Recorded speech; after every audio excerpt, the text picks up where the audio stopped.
Hello, I'm Irma Baker. Welcome to our show. We're sponsored by RSVP, the Retired Senior Volunteer Program from Mature Services, and we're glad to have you with us today. We're going to have an interesting show about kind of a sober topic, train wrecks. We'll be back right after this message from our sponsor. RSVP of Summit County has been making a difference in our community since 1972. RSVP volunteers are increasing the quality of life by participating in programs and organizations that provide important services to the community. RSVP matches personal interests and skills with opportunities to serve. If you're interested in adding more meaning to your life and improving the lives of others, please call 330-253-4597 extension 166. Welcome back. Our guest today is Jane Terzillo. Jane is a true crime author and history author. She's also one of the founders of the West Side Leader and a former owner of the West Side Leader. I hope I got that right, Jane. That's right. Yes, and now she is a full-time writer and has many books to her credit. One of them is the one we're talking about today, which is Ohio Train Disasters. So Jane, welcome. Glad to have you with us today. Thank you. I'm so happy to be here. It's wonderful to see you. I forgot to mention, you are the Vice President of the Northeast Ohio chapter of Sisters in Crime. Yes, and you are the President. That's something that brought us together, certainly brought you to my attention for the books that you write. And I really am glad that you could spend this time with us today. Oh, I'm so happy to be here. Yes, and I think that's, unfortunately, our topic today is not a very happy topic. Right. When I think of trains, I think of the romance of the railroad. I think of wonderful trips out and just being carried through the countryside. But Northeast Ohio, all of Ohio actually, we're going to kind of focus on Northeast Ohio today, has had its share of some very serious train disasters. Yes. Now, how did you ever get into the occupation of, first of all, writing history and then coming to this subject of train disasters? Well, it's kind of a long road. I fell in love with history because my grandmother wanted us to know our family history, and so ever since I was a little tiny tot, she was always telling my sister and I stories of history. Although we were from Michigan, she would tell us Michigan history. So I fell in love with history because of that. And this book came out of my prior book, which was Murder and Mayhem on Ohio's Rails. That is a book on train robberies. When I first proposed it to the History Press, I proposed the train robberies and the train disasters as one book. And they decided, yes, they would like that. And then they came back to me 2 or 3 days later and they said, no, let's make it 2 books. And that made me happy because that's really what I wanted to do. But what brought trains to your attention? Why trains? Well, I just loved, to begin with, I just loved the story of train robberies. And we always think of train robberies as being in the West, you know, Jesse James and Butch Cassidy and the Sundance Kid. And I found a train robbery in Garrettsville that was committed by one of the Barker gang.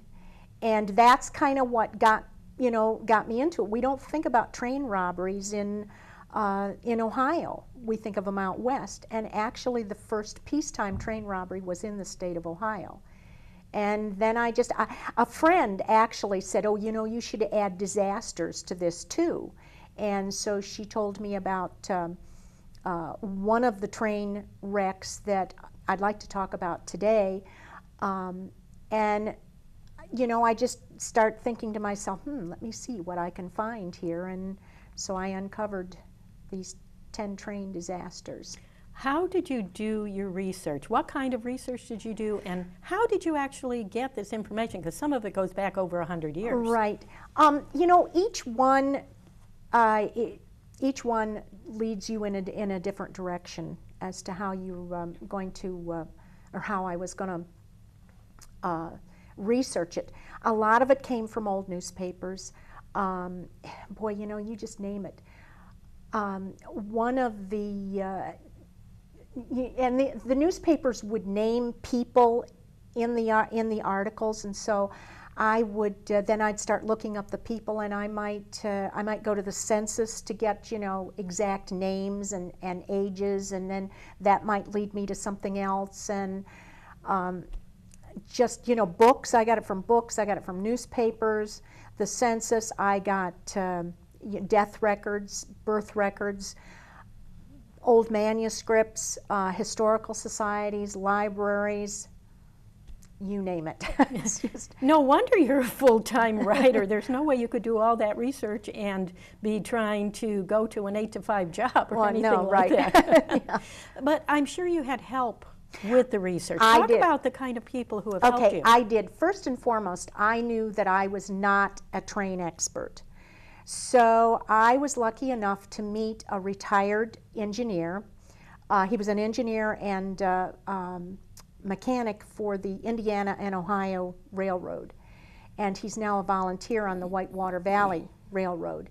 I was lucky enough to meet him through a friend of mine who is a full-time librarian, and so I never met him face to face, but I would instant mail him whenever I had a question, and he would get back to me in no more than 5 minutes, and it was just great. Every time I had a question, he was right there, you know, with the lingo, or to explain to me, you know, what was going on, or why a train would do this, or whatever. He was, you know, he was right there to help me.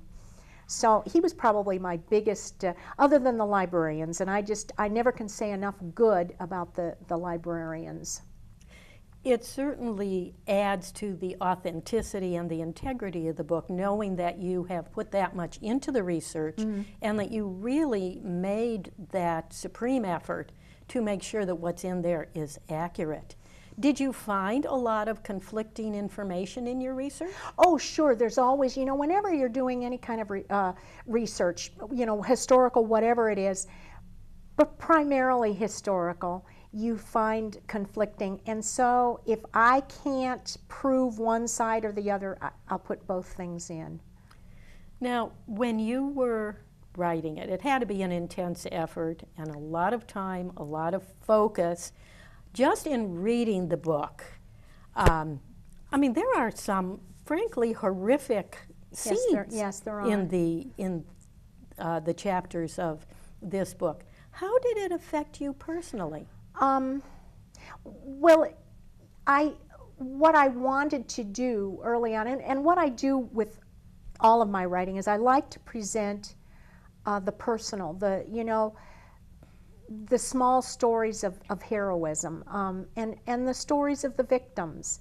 And yes, they do, you know, they do touch me, and because they touch me, I want people to know who they were and what they were, and what their part in you know, the wreck was, or in the history of it was. That really puts an additional burden on you in doing. Did you ever feel that it was almost too much to do? You know, let me say that there are a lot of things that occurred that are not in the book, because I just didn't see any reason to put that horrific of a scene in there, and I just couldn't do that. Well, let's talk about some of the disasters that you do cover in the book. And please, if you want to bring up any others, that's fine. I picked out the ones that were closer to our area. Right. The first one, little distance from here, but not too much, was a train wreck that happened in Amherst. Tell us a little bit about that one. Amherst was the first one that I researched, and I went out to Amherst, and it was a really snowy day, a bad day. That was a wreck where 3 trains were in the wreck, and it was 2 trains, number 86. was two trains, or one train that had been cut in half because it was just too full for one train to carry. So they split it into two trains, and it was both number 86. And they left Chicago, but they were too close together. They were riding too close together. They were at points, they were only a minute apart. And as they came into Amherst, as the first one came into Amherst, it was a terribly foggy night, and that was probably the primary cause of the accident. And as they came into, as the first 86 came into Amherst, he saw a yellow light and a yellow signal, and that meant, you know, slow down. So he slowed down, then he went a little bit farther, saw the red light, which meant, you know, stop and make sure, you know, take a lot of caution. So he did, and as he stopped, his brakeman got off, or the fireman got off, and he was starting to the back of the train to because he knew that there was another train coming behind, to you know, to flag it, to wave his lantern, or they had fuses, red fuses that they used.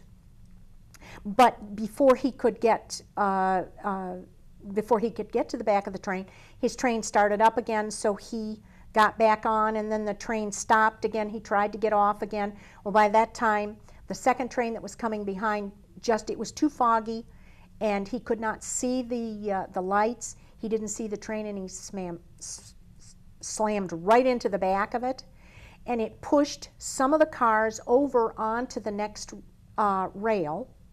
And in the meantime, there was another passenger train, a 20th century, of what they call a flyer, which was the fastest trains possible during the day and made the least amount of stops. And he was coming doing 70 miles an hour in the fog, and he hit the cars that had been pushed over onto his rail. So it was, you know, it was a horrific scene. There were people, you know, had been thrown from the train, and they were laying off to the side. There were people that were already dead, some that were dying, some that were not that badly hurt. There were clothes laying all over. There was food laying all over. There were chickens that they had on the train, and they were all over the place. But the people from the town, this was in the middle of the night, it was 3 o'clock something, 3:20 or something like that. And the people in the mayor actually went and rang the fire bell, and everybody came out to help get the people off from the train. There were 5 people that they could not identify. Well, the idea of the collision itself of those 3 trains is, you know, that's really a shock. But what I didn't know until I read your book, it just never occurred to me, was that in addition to the collision, there were 2 other factors that played into the damage and the aftermath, and that was the fact that there was steam that was released from the trains. And we're talking, Amherst was 1916, so even going 70 miles an hour in 1916 was pretty fast. So there was steam, which also affected the people. And then the stoves. I had never thought about heating in the things. I think we have a picture of one of the stoves that was typical of the type that stoves that would be in that time. So, so those were all factors that contributed to what happened. Probably the fire was the worst thing, was the most horrific thing, because you see the cars were they were heated with those stoves, like the picture that you just showed, and you know, during an accident they would tip over, and the cars mostly were made of wood, and they were like tinder.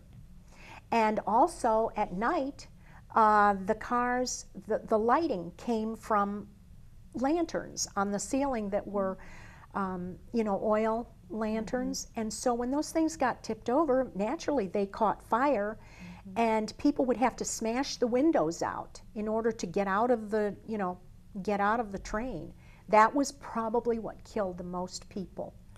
Oh, that was the fire.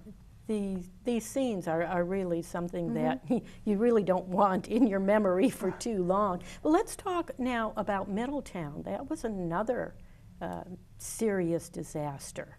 And that was, when was Middletown? That was 1910. That was on July 4th, 1910, and it was quite close to the depot. And what had happened was a freight train had been given orders to go ahead and leave Middletown and get to the next siding, so that and by a siding I mean siding is a